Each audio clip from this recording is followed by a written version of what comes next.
third term in the presidency. We're beginning once again tonight with something that is not actually news, shouldn't be treated as news. Today, even Donald Trump himself gave up the game of using talk of a Trump third term as a way of diverting news attention away from the Trump cruelties, especially the denial of food to hungry people around the world and soon here in the United States. The entire Trump era is built on this kind of wish casting, psyching people out and faking strength until it is handed over to them. That is the proper context you need when you think about the freakout currently happening over this comment. He's going to get a third term. So Trump 28, Trump is going to be president 28. And some days you wake up and the world feels slightly off kilter. Other days you wake up and the universe decides to hand Donald Trump a microphone, a camera, and the illusion that he is prepared for anything remotely resembling subtlety.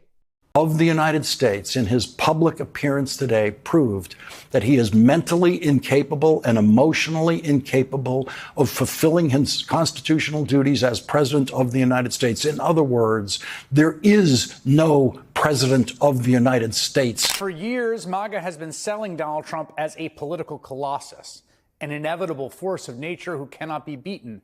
But everywhere around us, we are seeing evidence that that's not really true. And part of the reason that is happening is because Americans are seeing up close the damage, feeling the pain. People are opposing ICE agents raiding their neighbors, going out in the streets with Trump just got absolutely annihilated. And the culprits? Lawrence O'Donnell and Chris Hayes. 2 news pros, 1 target, and 0 mercy. Trump closed down the United States Agency for International Development.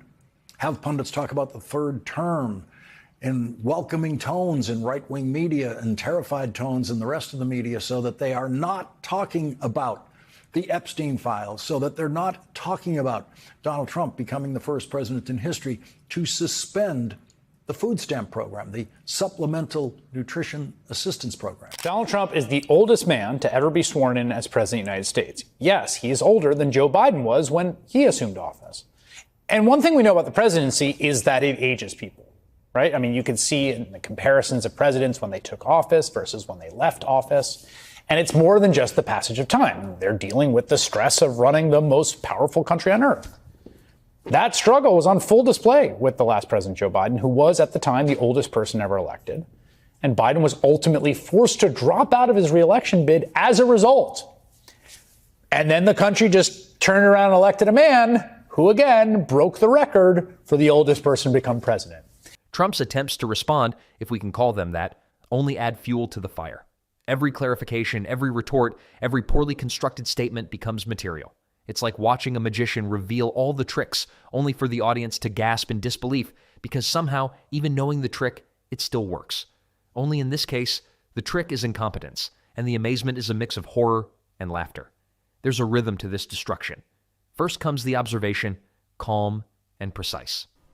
It was obviously always just a setup for Donald Trump to harangue that audience with what turned out to be stream of consciousness madness, complete with hallucinations and an endless stream of pathological lies. A group of officers who earned their jobs in ways that Donald Trump never could, had to sit there and listen to a clown who stood before them in what appears to be a homemade brew of orange makeup slathered all over his face because he thinks it makes him look better. And I gotta say, the guy doesn't look great. He's got a reoccurring bruise on his hand. He's constantly trying to cover up makeup. He's got severely swollen ankles, which the White House attributes to a very common condition among senior citizens. But it's more than that. Mentally, the guy seems off. He's constantly drifting off during meetings, unable to properly understand questions from reporters, rambling even more than he did during his first term. And that problem is compounded by the fact the administration is among the least transparent we've ever seen. Just take a look at this official White House announcement about the president scheduled on Friday morning. President Trump will visit Walter Reed Medical Center for a planned meeting and remarks with the troops. While there, President Trump will stop by for his routine yearly checkup. He will then return to the White House. President Trump is considering going to the Middle East shortly thereafter. Wait, what was that part sandwiched in the middle there? Every misstep becomes a punchline. Every contradiction, a running gag that somehow never loses its punch. And then the transitions. The way the segments flow from one critique to another is almost musical. Observation to commentary to satire to evidence, it's seamless. There's no awkward pause, no filler. Every moment is carefully designed to maximize both clarity and amusement. Trump's judgment about that one thing, that the madman orange makeup he slathers on himself makes him look better. Maybe it does. We don't know. Maybe the actual sight of the actual color of his 79-year-old skin is much worse than the orange clown confection that he chooses, but we don't know. Or maybe the orange junk on his face is yet another proof that the man has no capacity to make a judgment about anything. Talk to the troops of Walter Reed and, hey, while you're there, might as well pop in for the yearly checkup. But here's the thing, Donald Trump already had his annual checkup. It was in April. Here's the official White House readout from that visit, the one where they said he's 6'2" and 224 pounds, which is, by the way, the same height and weight as Patrick Mahomes. But if you're concerned about the president needing 2 physicals in 1 year, have no fear. Trump says he's doing just fine. I think I'm in great shape, but I'll let you know. But I have no difficulty thus far.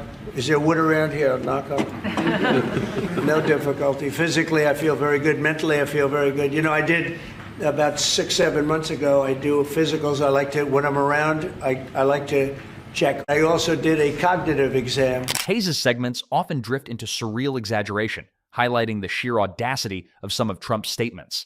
O'Donnell, in contrast, anchors the absurdity in logic, showing how these statements, when taken in context, reveal a consistent pattern of improvisational chaos. Well, if Donald Trump gets dementia, how will we know?